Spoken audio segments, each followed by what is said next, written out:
नमस्कार, प्रभात साक्षी news network और आप सभी का स्वागत है।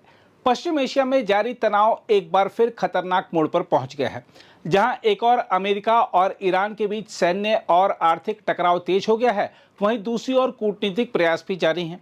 हाल के घटनाक्रमों से संकेत मिलता है कि स्थिति अत्यंत संवेदनशील बनी हुई है और किसी भी समय व्यापक संघर्ष का रूप ले सकती है।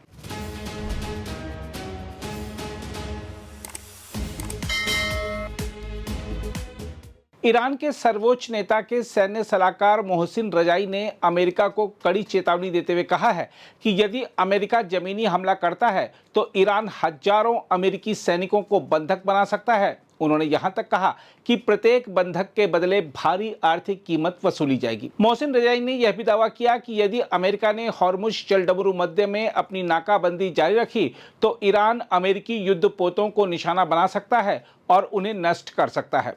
हॉर्मुज जलडमरू मध्य वैश्विक ऊर्जा आपूर्ति के लिए अत्यंत महत्वपूर्ण मार्ग है, जहां से दुनिया के लगभग 5वें हिस्से का तेल गुजरता है।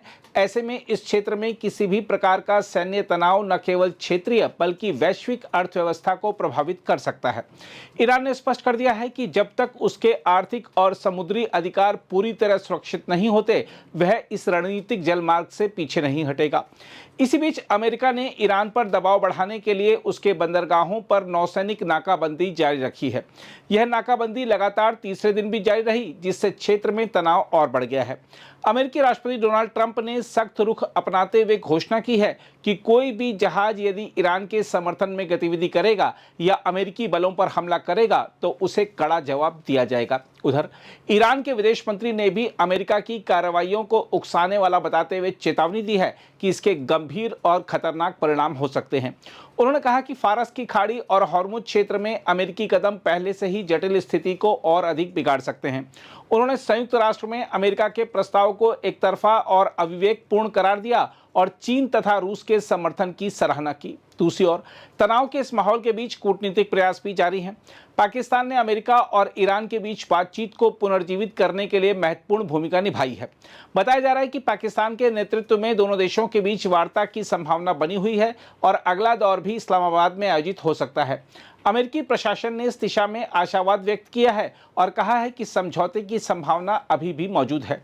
हालांकि बातचीत के बावजूद दोनों पक्षों के बीच कई महत्वपूर्ण मुद्दों पर मतभेद बने हुए हैं। विशेष रूप से ईरान के परमाणु कार्यक्रम और उसके उच्च संवर्धित यूरेनियम के भविष्य को लेकर सहमति नहीं बन पाई है।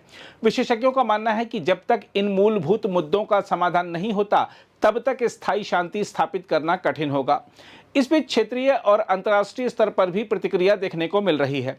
तुर्की ने दोनों पक्षों से संयम बरतने और रचनात्मक बातचीत जारी रखने की अपील की है। वहीं लेबनान ने भी संघर्ष को समाप्त करने के लिए युद्ध विराम को वार्ता का प्रारंभिक बिंदु बताया है। लेबनान के राष्ट्रपति ने स्पष्ट किया कि शांति वार्ता देश की संप्रभुता को ध्यान में रखते हुए ही की जानी चाहिए। दूसरी ओर हिजबुल्लाह ने इजरायली बलों पर कई हमलों का दावा किया है, जिससे क्षेत्र में तनाव और बढ़ गया है। इन हमलों में मिसाइल और ड्रोन का उपयोग किया गया, जो इस संघर्ष के तकनीकी और सैन्य विस्तार को दर्शाता है। उधर इस पूरे घटनाक्रम का प्रभाव वैश्विक अर्थव्यवस्था पर भी साफ दिखाई दे रहा है। तेल की कीमतें एक बार फिर $100 प्रति बैरल के स्तर के पार पहुंच गई हैं, जबकि वैश्विक शेयर बाजारों में गिरावट दर्ज की जा रही है। विश्लेषकों का मानना है कि यदि यह स्थिति लंबे समय तक बनी रहती है तो ऊर्जा आपूर्ति बाधित हो सकती है और विश्व अर्थव्यवस्था पर गंभीर असर पड़ सकता है। विश्व बैंक के मुख्य अर्थशास्त्री ने भी चेतावनी दी है कि संघर्ष के कारण पहले से ही खाद्य संकट झेल रहे करोड़ों लोगों की स्थिति और खराब हो सकती है।